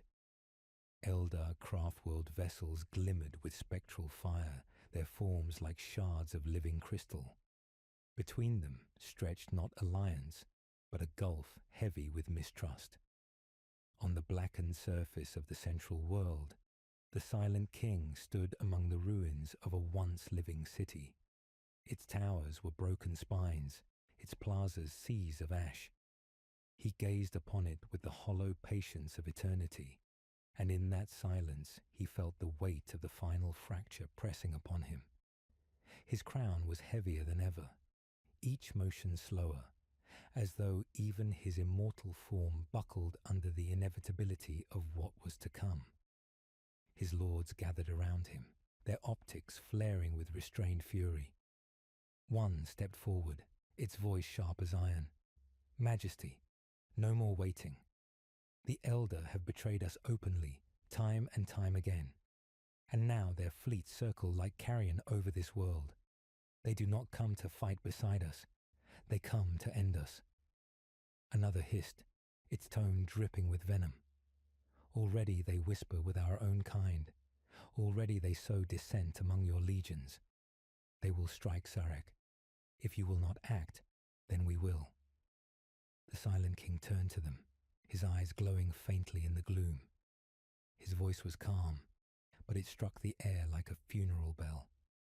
If you strike first, you will betray not the Eldar but me. I will not sanction it. We endure until they move, not before. The chamber fell into silence, but not obedience. Sarek saw it in their stance, in the way their optics burned. He felt rebellion in the air, coiling like a serpent waiting to strike. His authority still held, but only barely. His eternity was no longer enough to bind them. That night, whispers spread through the tomb ship like cracks across glass. Some lords gathered their followers in secret, speaking of the Silent King's weakness, of his chains of regret. They claimed he had abandoned conquest, abandoned strength, abandoned even silence for the vanity of doomed alliance. Among the ranks, restlessness grew. Though bound by programming, though locked in obedience, there lingered in them a ghost of what they had been, a will not entirely erased, and that will began to stir against their king. The Eldar knew. Sharek's spies had long since revealed the truth of their counsels, the way they plotted to strike once the Voidspawn were broken. But now, in the ruins of the city, the Eldar gathered boldly. Their autarch stood at their head, his voice cold and sharp. The pact has run its course, Silent King. We have no further need of your silence. You bleed us dry as surely as the abyss did. It ends here. Beside him the seer remained quiet. Her eyes, however, burned with sorrow. She had seen this moment long before, in visions cast across the skein of fate. She looked at Sharek not with contempt, but with mourning. He returned her gaze, and in that brief instant, two truths collided. He knew she could not stop what must happen, and she knew he would not break first. The autarch raised his blade, its edge glowing with light drawn from the webway itself. Eldar warriors behind him lifted their weapons, their songs echoing through the ruins. Across the plaza, Necron phalanxes raised their gorse rifles, their silence heavier than iron. The air grew tense, charged with inevitability. Betrayal was no longer a shadow. It stood before them, blade in hand. Before the first strike fell, Sarek spoke.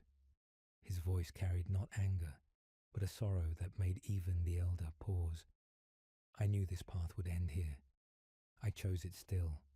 I endured, not for myself, but for my people. I endured so that when betrayal came, it would not be ours. The autarch sneered, though the seer closed her eyes as if in pain. Then the moment broke. Eldar blades flashed, and the Necrons answered with beams of emerald fire. Silence and song clashed at last, not as allies, but as enemies revealed. The battle in the ruins was a storm of death. Eldar leapt across shattered walls, their movements swift and graceful, their blades dripping with the brilliance of mortality. Necron warriors marched in cold lines, their rifles cutting through the air with relentless precision. The ground trembled beneath the clash, and the city that had already died crumbled further into dust. Sharek himself waded into the fray. His crown blazed with emerald light, his staff crackling with power. Where he struck, Eldar lines broke. Where his voice rang, Necron ranks steadied. Yet even as he fought, he felt the greater wound, the fracture not only between silence and song, but within his own. His lords, long restrained, now saw their chance. Some turned their weapons not against the Eldar, but against one another. Rivalry flared into rebellion, and within the Necron host itself, the first sparks of civil war began to burn. The seer watched him through the chaos, her runes spinning wildly in the air, reflecting a fate she had never wished to see. She fought, yet her eyes remained on Zarek, and sorrow lingered in every movement. For all her prophecy, for all her warnings, she had not been able to change it. As the battle raged, the Silent King felt the weight of millennia press upon him. His crown seemed to burn into his skull, his silence no longer shield but chain. Betrayal was no longer coming. It was here, within and without, breaking his people and his pact alike. For the first time, he faltered. His staff dipped, his stride slowed, and in that instant the laughter of the imprisoned, Satan shards echoed through his mind, triumphant and cruel. We told you, Sarek. Silence breaks. Song betrays. You are nothing but regret wrapped in metal. Free us, and we will end this. Free us, and your silence will rule forever. He did not answer, but their voices clung to him, sharp as knives. By the time the suns fell behind the shattered horizon, the plaza was a graveyard. Necron bodies lay in crumbled heaps. Eldar corpses sprawled among them. Blood and ash mingled in the cracks of the earth. Victory belonged to no one. The abyss had been defeated, but its place had been taken by betrayal. Sarek stood alone in the ruins, his lords scattered, some slain, some in rebellion. The Eldar withdrew into the webway, their ships vanishing into light. The autarch left with triumph in his bearing, but the seer lingered, her eyes heavy with unspoken sorrow. She gave him a single glance, and then she too was gone. The silent king lowered his crown, the silence of his people echoing within him like a dirge. The alliance was ended, the betrayal had come, and now only silence remained. The silence of the aftermath was suffocating. Across the shattered world, the remnants of the battle lay strewn like relics of a dead age. Smoke rose from broken spires and molten rivers, the acrid stench of ash and blood filling the air. The void above seemed to press down upon the ruins, dimming the stars to smouldering embers that barely pierced the darkness.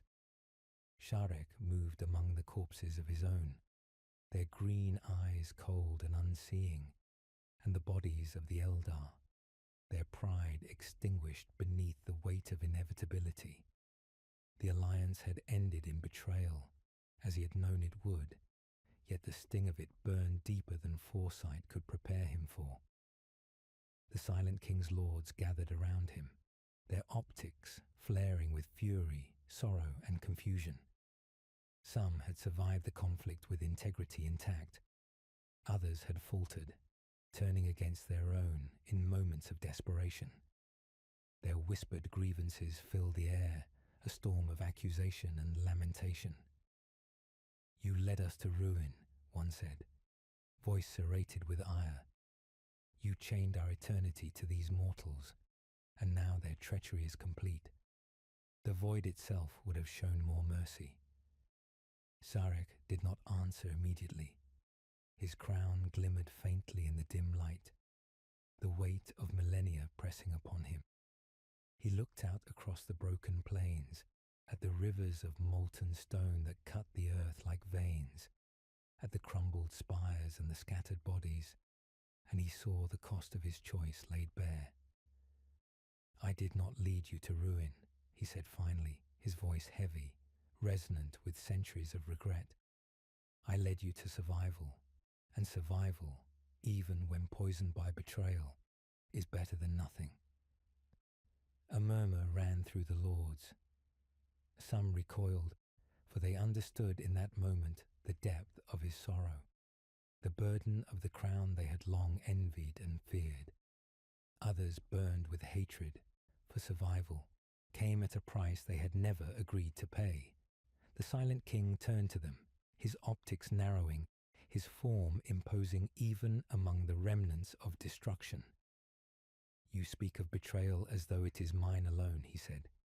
"But consider the song of the Eldar. Consider the prophecy. Consider the abyss. Betrayal is inevitable. You survived because I endured.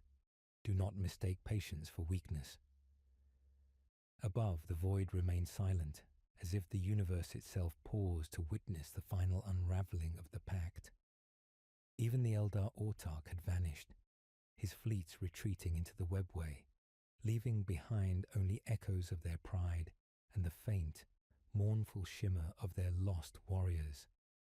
Only the seer remained, her form half hidden among the ruins, her eyes reflecting sorrow that matched the green fires of Sharek's crown. She approached, her step slow, deliberate, carrying the weight of visions that none could endure fully. "You have seen the end," she said softly, her voice trembling, though she maintained the dignity of her kind. "The pact has failed. Betrayal has come to its fulfillment. Your people, my people, and the abyss itself have borne witness. Do you understand what remains?" Sharek looked upon her, the weight of inevitability pressing down like a tombstone across his shoulders. "I understand," he said. "I understand that silence endures longer than song, that immortality carries a cost that mortal eyes cannot fathom. And I understand that even in betrayal, one must endure until the last shadow is broken." The seer's eyes held a glimmer of regret. "And yet, even now, you seek meaning where none exists. You bind yourself to sorrow, even as eternity offers you a reprieve that mortals cannot comprehend. Why do you not release your people into the void, as you once released your own? Why do you carry the burden alone?" Sharek's gaze drifted to the bodies strewn across the plains. He saw the Necrons who had followed him, unthinking yet loyal, and he saw the Eldar, whose pride had betrayed them as surely as it had betrayed his trust. "Because I am their king," he said, his voice low, deliberate. "Because I carry what they cannot bear. Because silence, even when broken, is better than abandonment. I will not forsake them. Not again." The seer bowed her head slightly, understanding both the resolve and the futility in his words. She spoke then of prophecy, of visions that had long shadowed the course of events. "Even now, I see the threads unraveling," she said. "Even now, betrayal continues, though it may come from within as well as without. You face more than the Eldar, more than the void. You face your own lords, who hunger for the end of your patience. The fractures are complete. The last choice rests upon you."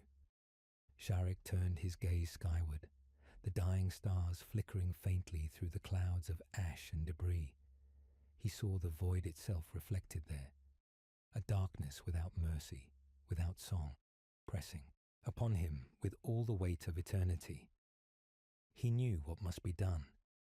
He understood the sacrifices required, the lives that would be lost, and the betrayal that could never be averted. And yet he moved forward, resolute in the knowledge that the cost of inaction was far greater than the cost of decisive action. He raised his staff, the emerald fires along its length burning brighter, illuminating the ruins like the green fire of some ancient sun. His lords fell silent, watching him with a mixture of awe and fear, knowing that the choice he would make now would determine the fate of countless millennia. The seer stepped back, her runes casting faint light upon the cracked earth, knowing that prophecy would soon be fulfilled and that the echoes of the moment would ripple across time itself. Sharek spoke, his voice carrying over the ruins like the tolling of a massive bell. "The pact is ended. The betrayal is complete. And now the reckoning begins. You will see, in the moment of choice, that silence endures where song fails. You will witness what remains when eternity itself bears witness to truth." As the words left his lips, the forces under his command moved with precision and purpose. Necron phalanxes reformed, their ranks no longer bound by hesitation, their fire unrelenting. Eldar forces, scattered and uncertain, hesitated, their pride faltering in the presence of the Silent King's resolve. And somewhere in the void, the creatures that had haunted the rim of the galaxy recoiled, sensing the inevitable convergence of power and will that approached. The first strikes fell simultaneously. Necron lords moved against those who had faltered, and the remaining Eldar forces responded to the Autarch's orders, though their unity was fractured. The battle was swift, brutal, and absolute. Betrayal had reached its apex, and the silent king stood at the center, unmoving, his crown a beacon of eternal judgment. Through it all, he felt the weight of centuries pressing down upon him, the inevitability of choice and consequence, the sorrow of knowing that no action could undo the path that had led to this day. And yet he endured, as he always had, resolute in the understanding that in the end, silence would claim what song could not preserve. The world burned, the fleets collided, and the echoes of eternity rang across the void. Betrayal had come, and with it, the final test of endurance and will. Sarek bore it alone, as he had borne all else, his crown of silence blazing amidst the ruins of both hope and pride. The horizon was a fracture of dying light. Stars, once brilliant and unyielding, now bled like wounds across the void, their fire suffocated by drifting clouds of ash and cosmic dust. The remnants of the last battlefield lay strewn below, a scarred world of crumbled towers, molten rivers, and shattered plains. Silence had claimed what song could not preserve. Every echo of life, mortal or immortal, had been weighed against eternity, and the Tuatha scale had tipped inexorably toward oblivion. Sharek moved among the ruins, his crown a faint glow of green fire, reflecting in the shattered obsidian of the city that had once thrummed with life. His lords followed, some obedient, some faltering, their optics dim with exhaustion, fury, and grief. The Necrons had endured, yet even their unfeeling logic could not escape the gravity of what had transpired. Across the field, the Eldar had vanished into the webway, leaving only traces of pride extinguished and song stilled.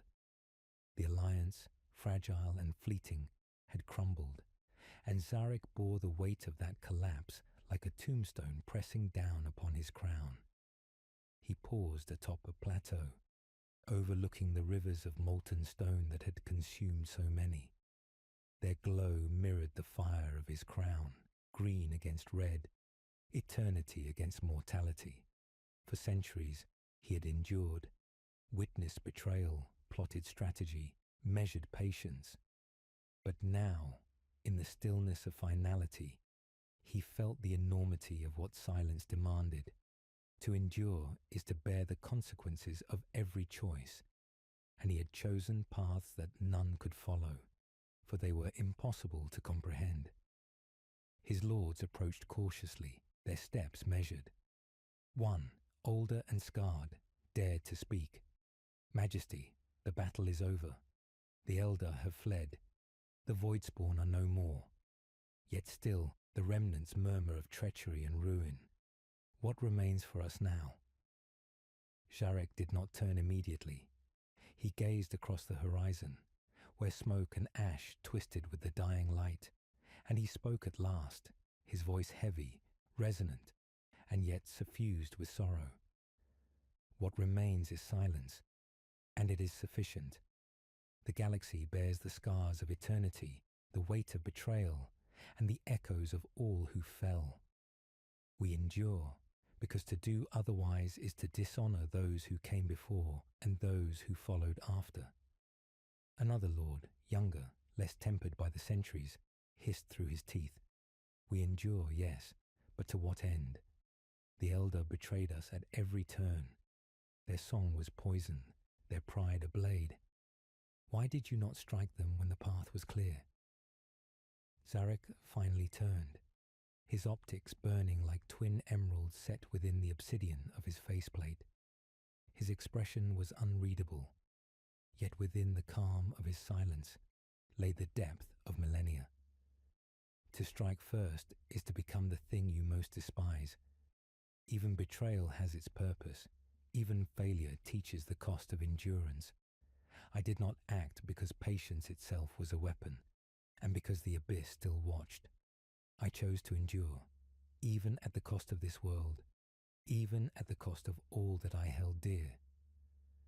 The lords bowed, though uneasily, for his words carried both truth and the weight of sorrow that none could fully grasp. Sharek stepped forward to the edge of the plateau, the molten rivers reflecting the green of his crown, and raised his staff. He surveyed the ruins of the city, the fields where Necron and Eldar had clashed, the scorched plains where the Voidspawn had been reduced to ash. All of it, the victories, the betrayals, the endless cost, was laid bare before him. And then he spoke to the void itself, though no one could hear, for silence had reclaimed everything. I have walked through eternity, through betrayal and loss. I have carried the weight of my people, the pride of my enemies, and the echo of all that is dead. I have endured when even the stars would not, and now I laid down the burden that was never mine to bear alone. He lowered his crown, the green fire dimming, fading to a pale glow. His lords watched, uncertain, as he moved to the center of the plateau. Around him, the ruins seemed to hold their breath, as if the galaxy itself waited to see what the King of Silence would do next. Sharek raised his hand once more, and from it a pulse of energy spread across the molten rivers, across the broken spires, across the scattered remains of armies and cities alike. It was not fire nor death, but a resonance of endings, the acknowledgement of consequence, the embrace of finality. The Ceton shards trembled in their crystalline prisons, their laughter stilled, their whispers muted. Even they seemed to recognize the gravity of the moment. Sharek had made his choice. He would endure, but not as conqueror, not as tyrant, not as king in the conventional sense. He would endure as witness, as custodian of the silence left in the wake of betrayal, as a being who had learned the true cost of eternity. The horizon shifted. Stars burned briefly brighter as if in tribute, then flickered into darkness, echoing the path of all who had fallen. The winds of the dead world swept across the plateau, carrying ash and the faint scent of molten stone. The silent king inhaled it deeply, letting it fill the hollows where flesh and soul had once resided. He exhaled slowly, each breath a concession to time and fate alike. One by one his lords approached, kneeling in the shadow of his crown. Some bore scars, others carried the weight of their own choices. Yet all recognized the same truth. The era had ended. The alliance was broken, the betrayals complete, and the galaxy itself had shifted under the weight of their actions. There would be no more war here, no more song, only the echoes of what had been endured. The seer returned one last time, her form emerging from the haze of the horizon. She did not speak, but her eyes met his, filled with understanding and sorrow. In that moment, two beings, separated by immortality and mortality, prophecy and silence, acknowledged the finality of what had transpired. Words were unnecessary. The truth lay in the ruins, in the molten rivers, in the remnants of armies and the fading fires of stars. Sharek lowered his staff and walked to the edge of the plateau. He looked upon the world below, upon the corpses of the fallen, upon the rivers of fire and the shattered towers. Eternity pressed upon him, but he did not falter. The abyss had been faced, betrayal had come, loss had been counted, and yet, even in the midst of all endings, he endured. The stars above dimmed further, the galaxies beyond trembling in the vast emptiness. Sharek's crown glowed faintly one last time, a beacon not of triumph, but of reflection. The cost of immortality, the burden of betrayal, and the toll of choice were all etched into the ruins around him. He raised his hand, the glow fading to nothing, and for the first time in countless millennia, the silence he carried was unbroken by the echoes of war.